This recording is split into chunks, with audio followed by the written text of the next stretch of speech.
যারা পুলিশের যারা গুলি করলো তারা হলো একটা ঊর্ধ্বতন কর্মকর্তার নির্দেশে করছে। যারা ঊর্ধ্বতন কর্মকর্তা ছিল তাদের কারো ফাঁসি হয়নি।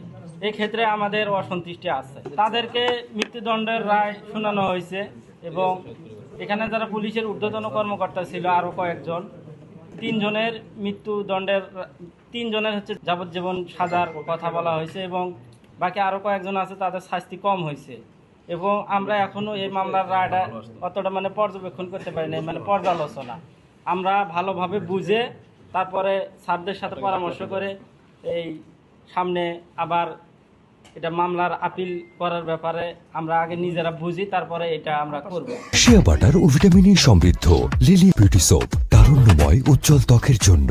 আমাদের অসন্তুষ্টির জায়গা হচ্ছে যারা পুলিশের যারা গুলি করলো তারা হলো একটা ঊর্ধ্বতন কর্মকর্তার নির্দেশে করছে। যারা ঊর্ধ্বতন কর্মকর্তা ছিল তাদের কারো ফাঁসি হয়নি। এই ক্ষেত্রে আমাদের অসন্তুষ্টি আছে।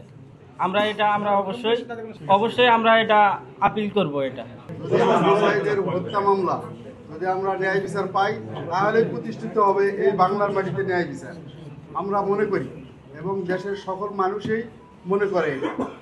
আজকে আমরা যে বিচার পেয়েছি মোটামুটি আলহামদুলিল্লাহ, কিন্তু পুলিশের যারা রংপুরে ঊর্ধ্বতম কর্মকর্তা তাদের সাজা কম হয়েছে এটা আমাদের মনে হয়।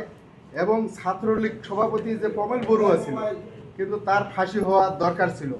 আমাদের পরিবারের পক্ষ থেকে তার ফাঁসির দাবি। তাই আক্রমণক আকারে আবু সাইদকে অনেক মারপিট করছে এবং অনেক ধমক দিছে এবং পিটাইছে। আসলে তার বিচারটা আমাদের সঠিক মনে হলো না।